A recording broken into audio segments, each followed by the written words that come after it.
Being a prima donna. We're just joking. No, we ain't. You gotta go? Yep, it's all good. I haven't written the thing yet. I'm sorry. You gotta go? But we're gonna work on it.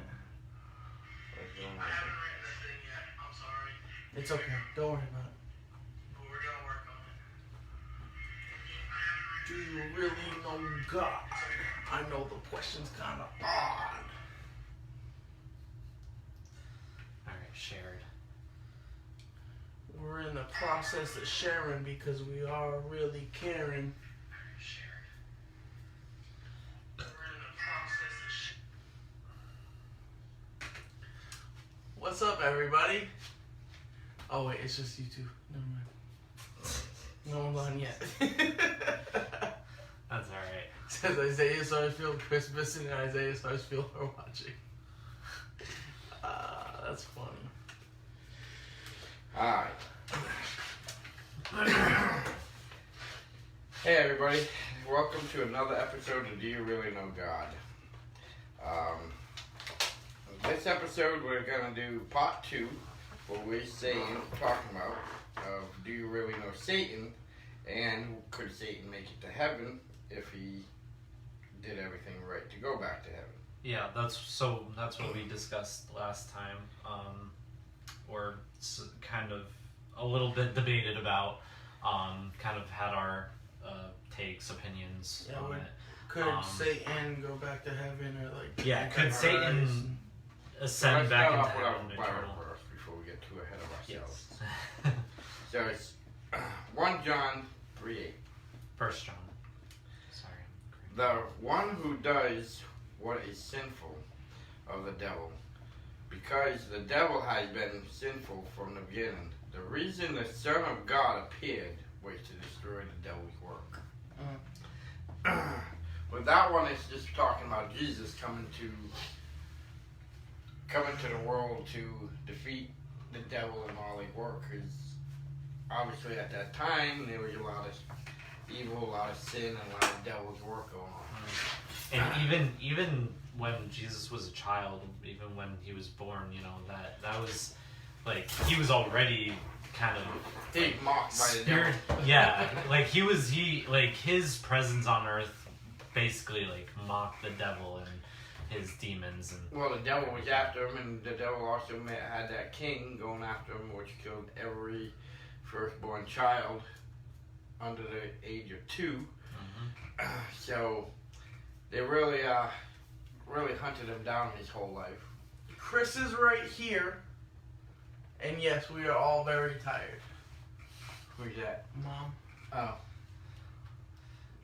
yeah, we're up from 7 in the morning, or maybe Chris, maybe a little earlier. Dad's up from 5:30. And then we're up for a good while at night, so we're all pretty tired at this point. Nah, I mean, I still got a couple more hours to go. So, when it comes to the devil, there is so much going on, and even in today's light, even after Jesus died on the cross for us, and Jesus actually defeated the devil, Yeah.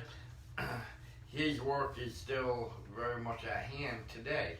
And if you see the things going on around the world and pay attention to actual news, not fake news, there is a lot of bad going on the earth right now. So the topic that we started off with was, if the devil gave up everything, can he go to heaven? There's a big debate on that, which I feel he could. Isaiah's kind of mixed. Devin, he felt he could with the right situation. Yeah, I believe everything on that is circumstantial.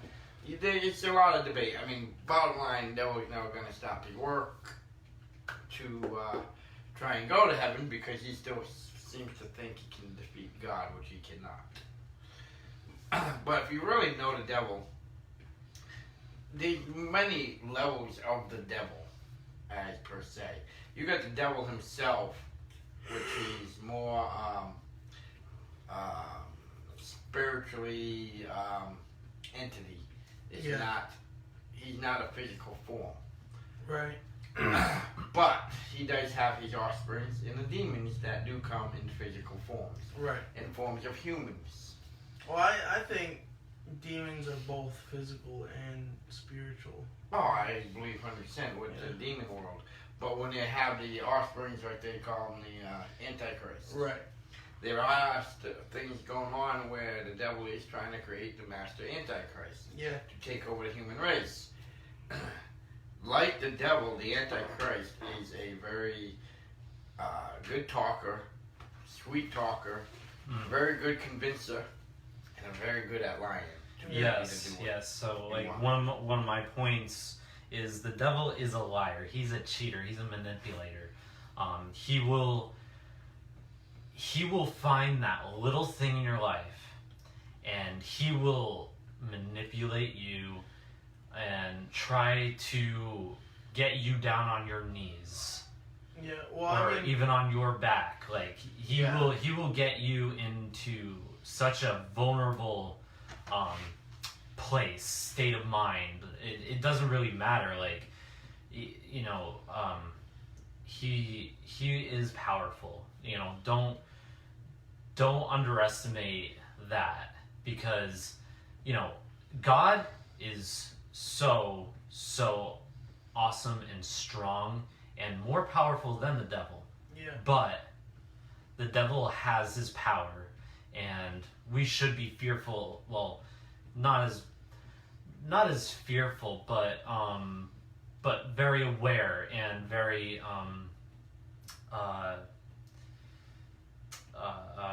what's the word? Vigilant of what he's doing. Yeah. I mean, one of the things that I heard this, and I see you got it on your paper, but I heard this for the first time. It was the 2015 Awakening Conference.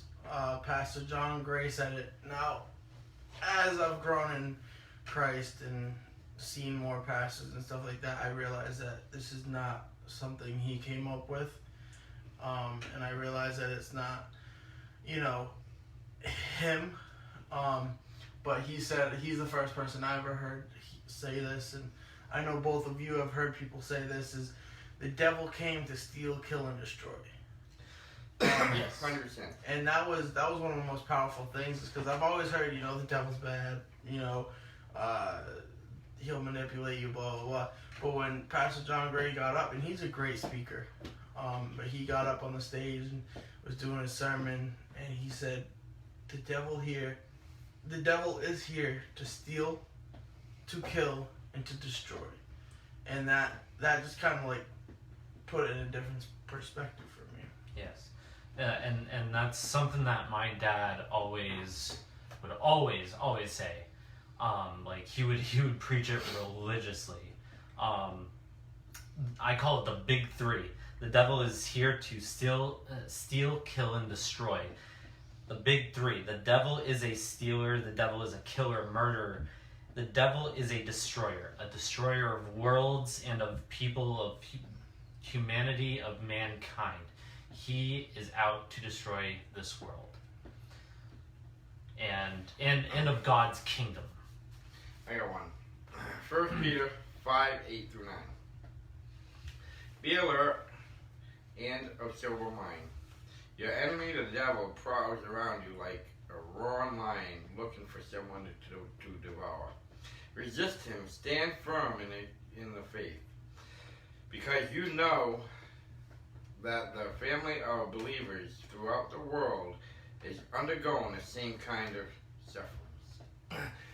That brings up a bunch of different stuff. Like, I like there's a Facebook post, and I don't know where it came from, but I'm sure it came from somewhere out of the Bible, or refers to a pastor of the Bible or something. And it says, what is it? If you pray, the devil cries. If you sing to the Lord, the devil weeps. If you open the Bible, the devil flees. Yeah. The devil is, he's, like we talked about, he's a very sweet talker, a very good convincer. One thing about him, he's a coward when it comes to God. He will come after people as individuals.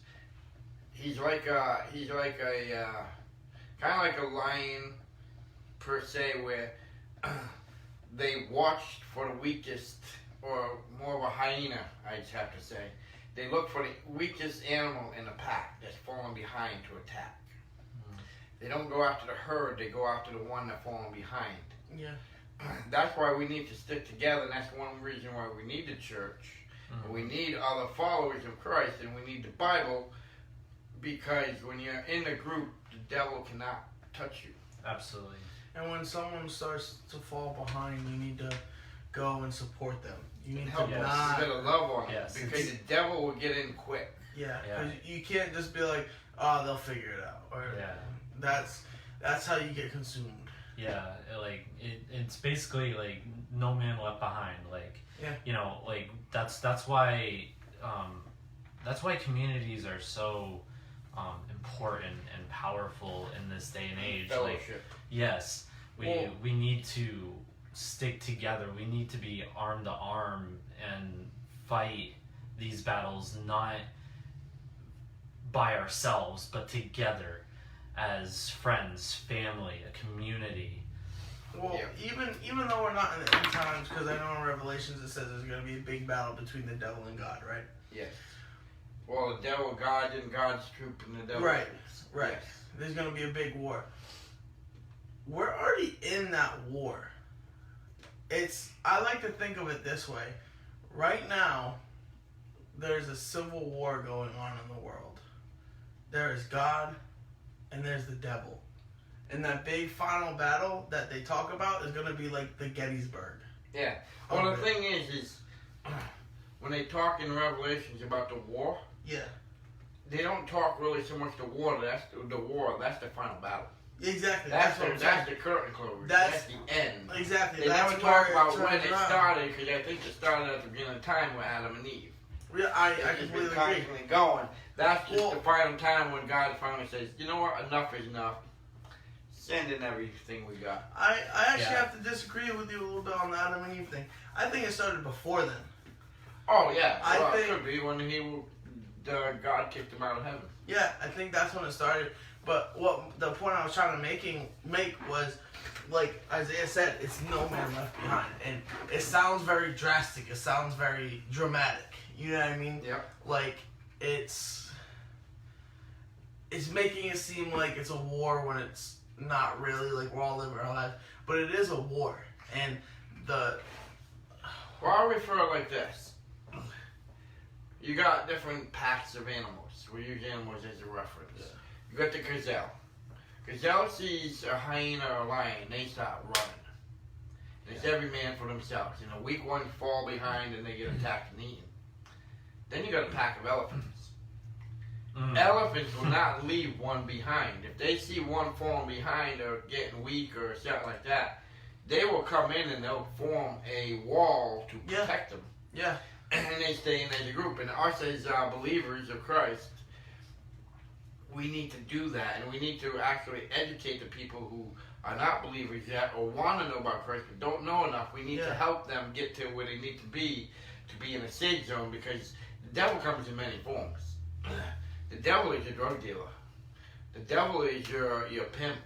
The devil is your mindset to commit a crime. Yeah.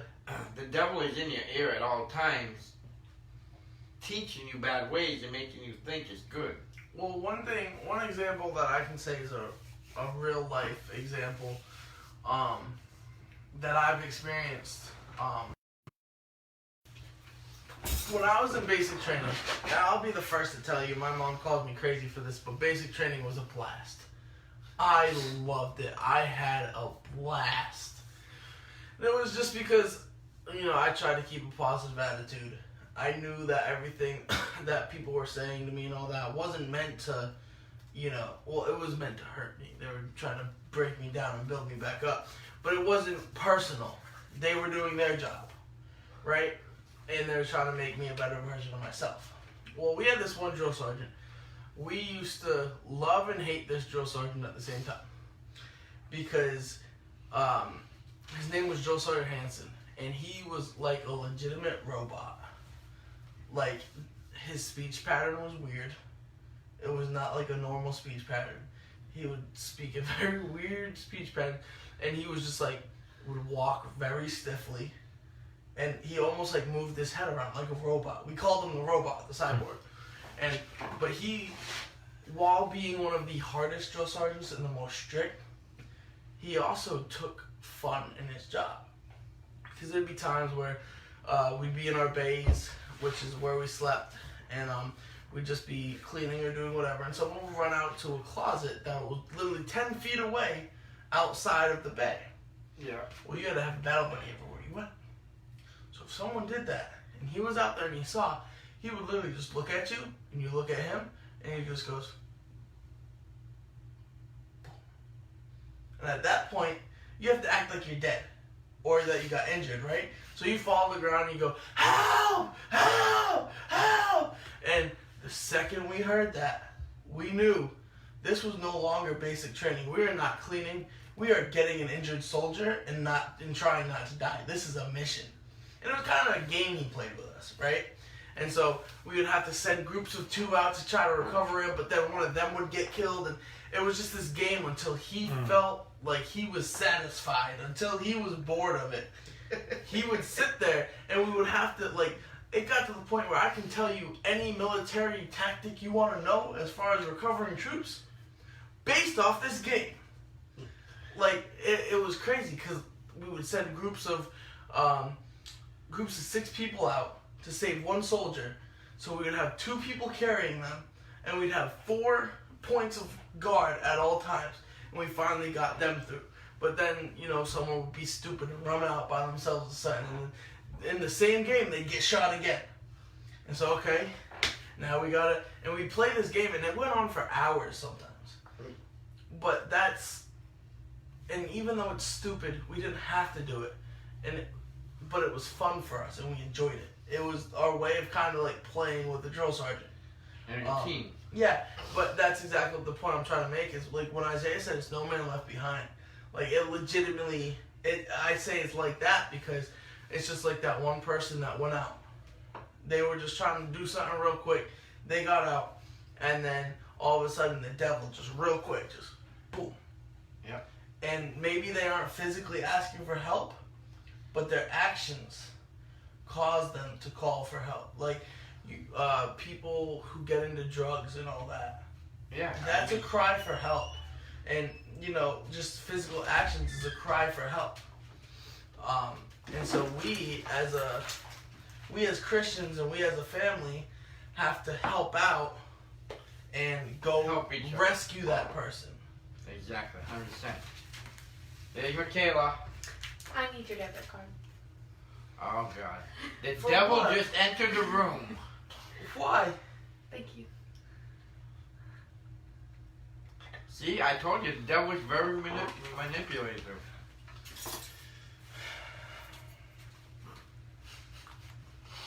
Oh, she's just going to sing all the way. Stop. Smell the money. The $43 I got paid. $43. I tried to use it in the soda machine and I got declined. Anyway. But that was just my point. It's like, we have to, it's almost like you're a platoon basic training and you walk out to go do something, think you're going to be sneaky and quick, or, maybe you just didn't think about it or whatever. And you go out. The devil's there waiting. The devil's there waiting. He got you.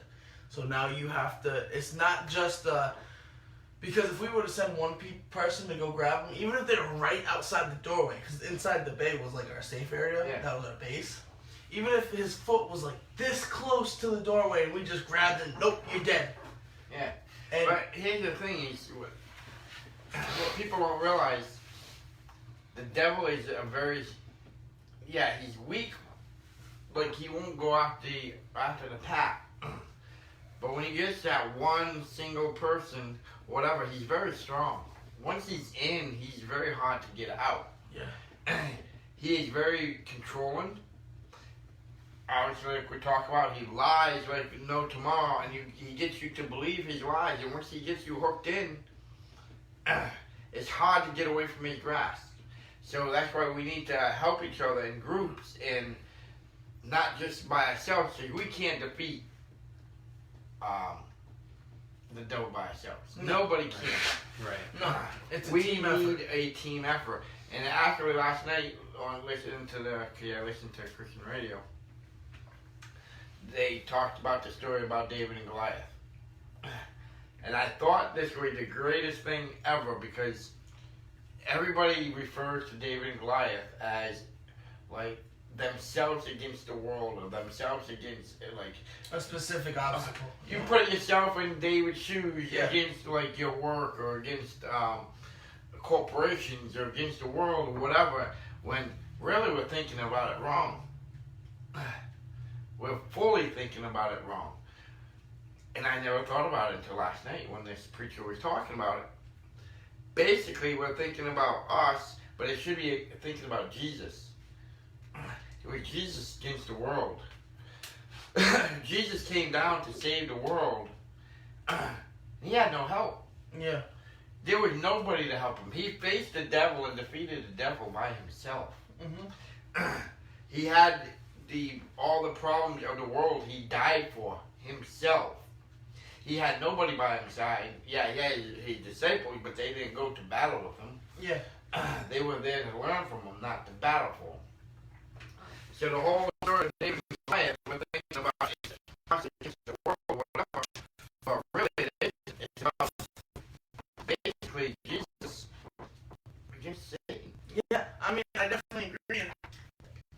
I mean, because Jesus kind of went into it by himself. Like he had his disciples, but his disciples were really just his students. You know, his disciples were very much exactly. They were more there learning and observing than actually doing anything. Yeah.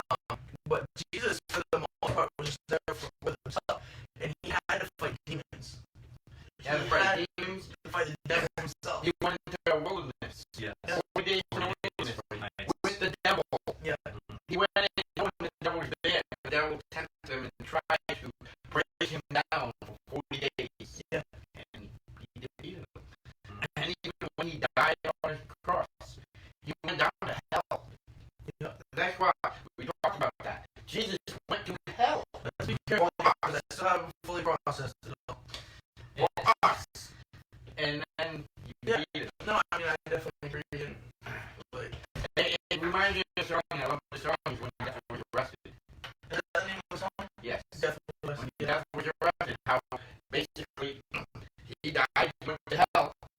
Jesus was like, yeah, who I won. He came back up when I seen his sin saying, no, I won. Yeah. You lost. Yeah. Jesus ended up conquering Death, hell, and the grave. hell. Yeah. He proved everything that he said he was going to do. And he did. Now, basically, it's up to us as Christians to want to go on to the everlasting life and eternal happiness to uphold and follow his direction. See, I like to think that when Jesus went to hell, Right.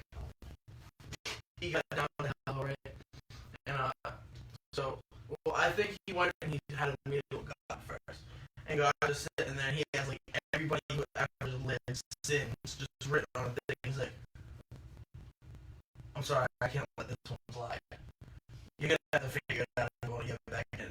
Like that is bad, right? And so just like, oh, so we walked the whatever you want to call it down to hell. Yeah, he jumped into the car, went down the highway to hell, and he just gets to the gates and like all the demons just kind of like, what are you doing here? And freaking out, and he goes, take me to your leader. Like, I'm walking forward. You will just take me to your leader, right? That's actually a powerful picture that I just was like Yeah. you gave me a picture in my head. That was really powerful. And all of a sudden, you just walking up with a bandit demon behind him, all kind of like trying to watch and rubberneck and stuff like that. He just knocks on Lucifer's door and just boom, boom, boom. Lucifer opens the door and he's just like, let's do this. And just like this big war just starts. And at the end, Jesus just walks up to God, drops the devil's head on his lap. Like that was annoying. I got a different version. My head is you were the hell. Walked in and the devil was out doing his errands this time and he got ready to throw him. He just looked just like here. Satan came back and he's like, we don't. Oh my God, now. We watched this movie. Yeah, we did. I do. But no, it's really powerful, those pictures you guys just gave me. But I could actually see the Chosen, the Jesus, and I could actually see him doing that. Yeah. Just sitting down and be like, let's just wait a minute. He shouldn't be here. and you know what? There was a lot of talk about Mel Gibson doing Passion of the Christ 2, the Yeah, Resurrection. yes. Like there's been a lot of talk about that, and with all that talk about it, I was like, man, I got some stories for him. I got some ideas. Believe it or not, I've never even watched Passion of the Christ. What? I've only never watched it because of him. I can never find it on any shows I try to watch. It's never on any of the channels I try and watch. I know there's controversy. I know, and I don't want to watch it. That's why I don't have it. Like, I even watched the Red Box before and they didn't have it. Because there's such a big controversy and everything. It's one of those movies that you'll be hard to find anywhere. Because no one wants to I want to be no one wants to be associated with it because of all the controversy that was with it. I was actually watching a video on that not that long ago. Well, controversy. I didn't really hear. Oh, they go. Oh, there was a lot of stuff Oh, yeah. They even, like, churches against it. against the movie. Like, not everyone in the religious community saw it as a great, like as a good story. You know what I mean? They took offense to a lot of things. Well, I mean, I think that's the movie itself was a very accurate depiction of what happened from that night to the crucifixion. But you know what? It was so it was so graphic, but like I think that's exactly what it looked like. You gotta think about it. Whether we want to admit to it or not, it was nothing pretty. No, it wasn't. I mean, the guy got beat by a whip. He got crowns of thorns. Not just like they didn't place it on his head. They jammed it in his head. Yeah. And they tortured him. They kicked him. They beat him. Starving him. They starved him. There was nothing pretty about it. I don't care what you want to do. I mean, it's a vision in my head that I cannot imagine any person in the world to ever have to go through. I'll never forget one scene from Passion of the Christ when he's carrying the cross and he's walking through and he's like so skinny and like his covered in blood. Like the let me tell you, the makeup department did a fantastic job. Like if I were to ever think of someone who had been whipped till they bled, crown of thorns and stuff like. They even had it to the point where I thought it was real blood matting his hair to his But head. here's the thing, what people don't understand. You don't know what a whip does to you till you actually see what it does to you. Yeah. One little whip cross thing. If you had a whip right back then, they used to soak the tip of the whip with glass. Yeah. Take glass, break it, glue it. Yeah. The So regular whip will leave a freaking gouge like that. Now, it would be a good inch deep into your skin. And I put glass on it. yeah. So they like it wasn't just like a leather whip. Like you whip somebody, it hurts. Yeah. But This is they had at the ends of these whips, they had glass, metal, They were doing everything they could to hurt him. rocks. Like they had things tied to the ends of these whips, or like glued or whatever. Like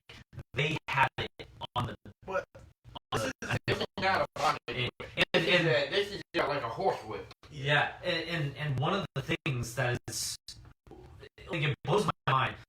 They say most people that go to the post die at the post. Yeah. They don't make it through that. They die right there where Jesus was. But Jesus didn't die right there. He wasn't finished. His body, his spirit was not finished. You gotta think about it. I got That's hit with a whip incredible. accidentally. I got nailed with a whip one time. Let me tell you, that one, and it wasn't a full-on whip. It was like a half hit.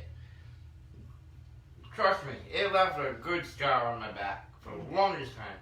And let me tell you, I don't want to be there having multiple over and over. That was a regular, that was a playing around where you meant to get hit with whip. But the worst part And was, you happen to be in the wrong place at the wrong situation. But the worst part is it's not like they just brought him to the post once. No, they did it multiple. He was there for days. Yep.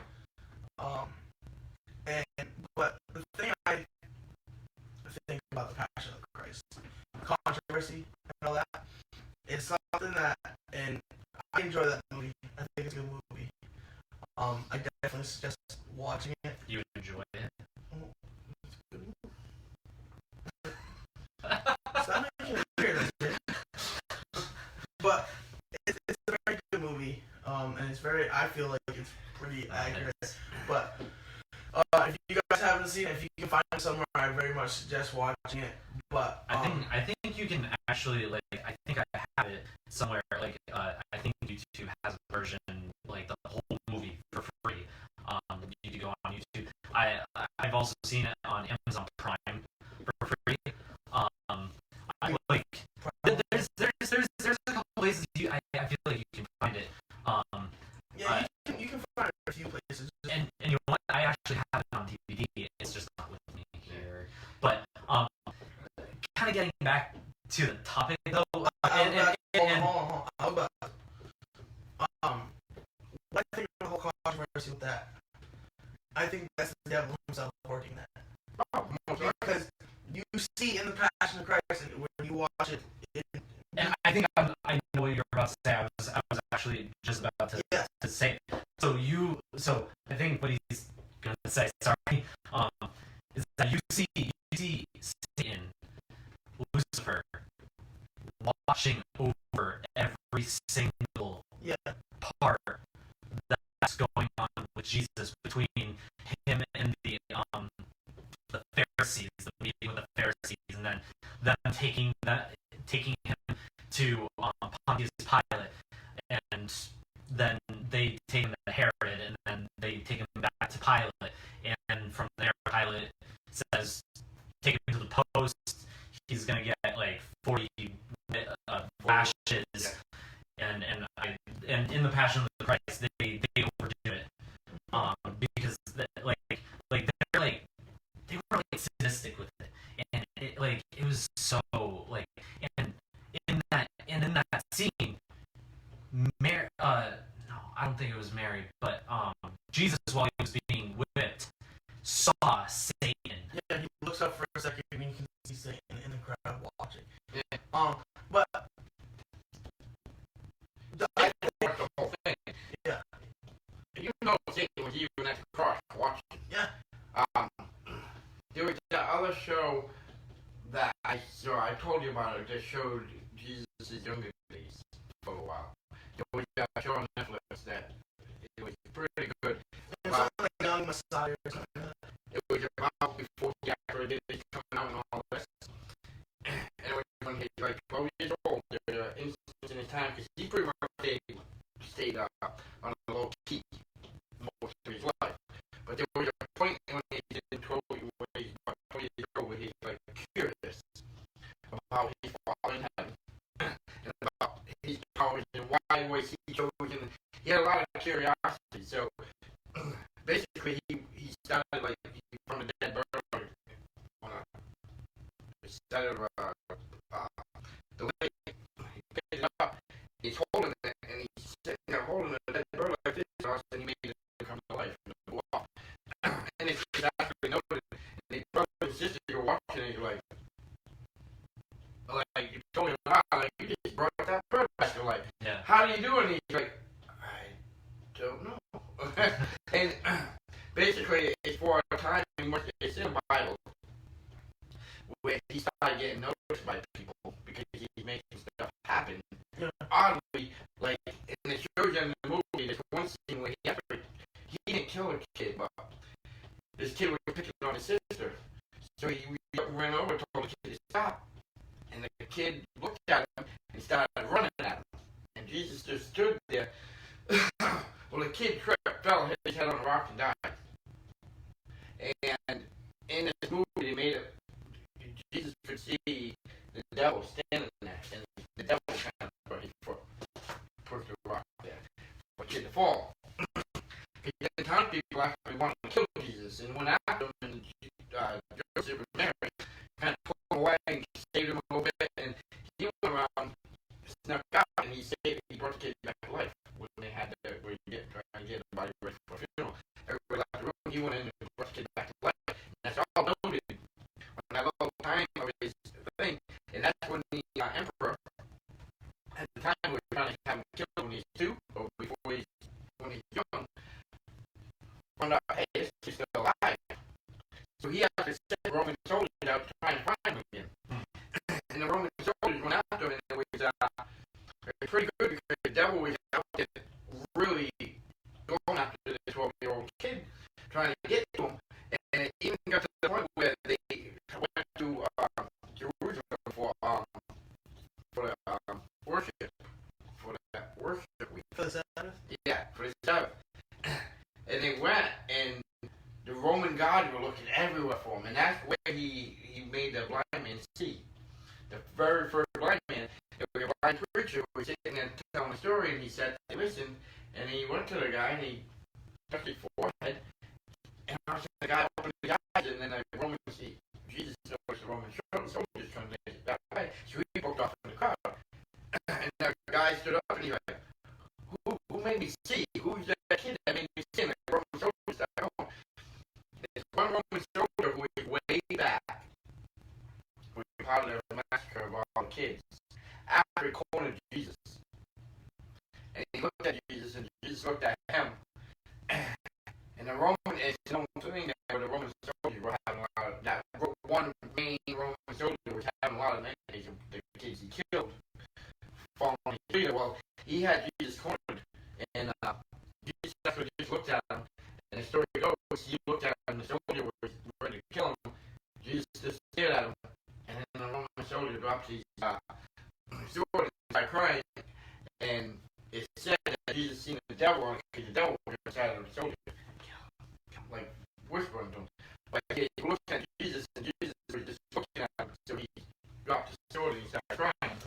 And it said that the devil actually got on his knees, and he was right there because he knew he was just been defeated by a 12-year-old kid. And Jesus ran off, and then they went off to hide him again. But I think with Passion of Christ, the devil was doing the same thing, was because that movie was set out to bring people to know Jesus more. That was the whole goal of that movie. And it actually worked for a little bit. Like, when Passion of Christ came out, there's statistics you can look at that more people started going to church following that movie coming out. But it's another controversy is Ozzy? No. She came out with the song, What If God Was One of Us? I think it's sound like that. And I remember when I know the song. I remember when the song came out, and I loved this song because I loved the meaning behind it. But there's a lot of religious people who for it say, oh, you're saying what if God was one of us, what if Jesus slapped like one of us? You know, I that being like a slap, as God the slap, I was saying, if he came back out today like he did back then, where he was just a peasant, he wasn't a king, he wasn't a Pharisee, he was a peasant, he's like a carpenter. What if God came back as a regular person like today again? Would we accept him and follow him like they did back then? Because right now people are so ignorant. We don't like to see what we want to believe. Sadly, I think the answer is no. No, I think he would be shunned and laughed at, and nobody would follow. And Unfortunately, And, it would be. and here's the thing about the devil, you know, like, he will, he'll, like, so, you know, like, he'll, like you were kind of saying, like, he'll make you try to believe, you know, the bad things, the wrong things in life are good. Yeah. Are good practices, are good things to be doing, you know, like, or are healthy things, you know, like, what it's not, you know, so, like, he's out to manipulate you into thinking, Deceitful. yeah, like, Like the devil, like, I think if Jesus came down on the earth, probably the devil has such a strong grip on the earth right now. I think if Jesus came down on earth, the devil would be in our ear saying, he's fake. He's fake. And unfortunately, a lot of people would be like, yeah, he's fake. I ain't really him. I ain't the Messiah. He's fake. Where that's the devil has that strong hold over us. Going pretty good. and you know what, it reminds me of, in the Bible, it says, you know, that there's this, I don't know if it's a story or but when God speaks to you, it's in a still small voice in you, and you know when it's God. And then when the devil starts speaking, it's still in a still small voice, because he's trying to manipulate you. He's trying to get you to believe that this voice in you is a good voice. God. But he's trying to mimic God. Yes, right. That's what I was trying to. I think the word was trying to come through my head. Like, he's But trying he's to trying to mimic. think he's God. Yes. What to do. And you know what? He's good at it. Mm-hmm. He could, I remember he reminds me of these ventriloquists or whatever. The people who impersonate other people, and they're pretty good. He's pretty good at getting on. He's a mimicker. But he's deceiving and deceitful. Mm-hmm. He knows how to act like him, sound like him, but he ain't messaging like him. Mm-hmm. Yeah. There's just so much to look forward to as far as building a relationship and fellowship to help each other. And we need to all help each other. I mean, things going on in Afghanistan and around the world and different places, and even stuff going on in our own country and in Washington. Now is the time where we need fellowship and we need the groups more than anything, because you stray a little bit. I don't care how good your faith is or how strong you are in your faith. The devil will win. Mm-hmm. As a soul, you can't go in the soul. Yeah. You need to have the group. You need to have the followers. You need to have the fellowship. We need to help each other. If you see somebody fall, help them up. Because, and this is all aspects. Like, you see that person stuck on the drugs. I mean, they say like heroin. Your first high is the best, and then you're constantly. The reason why you die from it is because you're constantly taking one more because you're trying to make that first high, and you never can until you overdose and die. Devil is the same way. He gives you that first high. You know, when he gets you hooked, he's got you. It's like fishing. He got dark. Once he gets you hooked, he's reeling you in. Oh, yeah. Without fellowship and without partnership and without each other helping each other, you just let them be reeled right in by the devil, and there's no turning back at that point. We need to do it as a group. None of us can do it ourselves. Even if Pharisee, when Mary had all those demons in him, he tried to help her, and he couldn't, because he tried to face the devil himself. It took Jesus to come to save her. Yeah. And bottom line is, we can't just help her even as a group by ourselves. We need to take Jesus and God with us. You have to have it within you. If you just say you're a follower, you're not truly a follower. You know how. Yeah. And I think one thing that I would definitely encourage is, you know, get more involved in prayer. Not just just with yourself, but with others. And like this is something that I've actually gotten a lot better at lately. Is I've gotten better in my prayer. Because like I'll be honest, in the past few weeks, I felt very beaten down. I felt very lonely. I felt very inside my head. Like I'm one to overthink sometimes, and when that happens, I get very vulnerable and I get very sort of depressed. It creates a rupture. And oppressed. So getting It makes the rapture. getting into prayer is so helpful. Like even if you don't feel like God is there with you in your prayer or answering your prayer, let me tell you, He is working. He's always working. It doesn't matter if you don't think it, if you don't but He's working. He's inside you working. He's in your life working. Honestly, like the other night, I just needed my two friends, Devin and Mikhail. I needed them to pray with me the other night. And honestly, that it was so. And you realize if you pray, they say more people you have in a group to pray, stronger the body of Christ is there. So more it flows through you. More. I mean, we all need our own prayer. We all need that, and then you should do that all the time. But from time to time, get a group prayer, and that doesn't mean just go on Facebook and say send me prayers. Because that does help the prayer chain.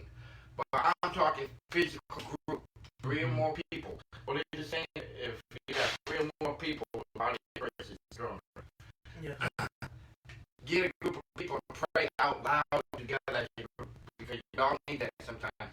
We need to pray upon each other. And like if you see somebody that the devil really has a hold of, don't go alone. Get the group prayer. Get a bunch of people in to help, because that's the only way you're gonna knock the devil out. Yeah, I mean, I remember one time before one of the awakening conferences, we had these what we call crews, and they're very popular within church communities these days. They're called crews, and what it is right, small groups, crews, and so it's a group of people that you create. It's like your own little community in your church. You're not just a part of this whole big church community, but you have these people, Your little tribe. right? Your little tribe to pray with, to talk to, when you need to talk about something, when you feel like something is wrong, when you feel like you're down on your luck, when You feel the devil attacking. yeah, like You gotta back up. yeah, and so one night, and one night before the awakening conference, we were at youth night, and we broke into our crews, and we started praying over the conference. We started praying over the people that are going to come to the conference, and it became so powerful. We started speaking in tongues. Like it was amazing. The power of prayer is so strong and amazing, and it's so important. Not just to you or the people around you, but to the body of Christ, and to God's kingdom. So with that, what would you want to do for your... My comment section is going to be very simple, and I know everyone has an answer for it. I want to know one situation you've been in, or one period in your life where you know for a fact you've seen the devil.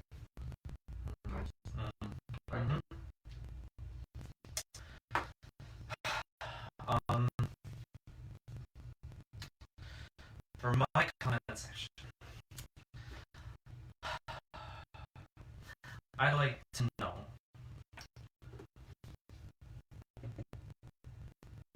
where do you think the devil attacks you the most in your life? What do you need to pray over in your life that feels like it's more vulnerable?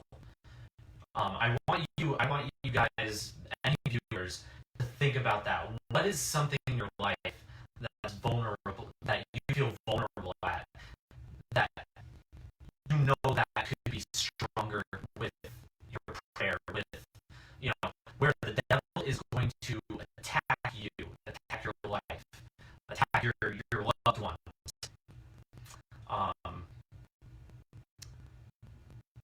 Yeah. I'll go to my comment section.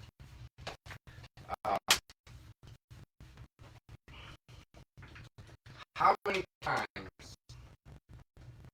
a week do you feel that and this happens to everybody, weekly. How many times a week do you feel the devil is attacking you? How many times a week do you feel the devil attacking you? And on top of it, I want to have two. If you know anybody that is really, you feel like is really being attacked and needs help, please get in touch with us. Yeah, reach out to us, reach out to them, and just start praying to them. Even if you know you're praying, but invite them and ask them, do you mind if I pray for you? Exactly.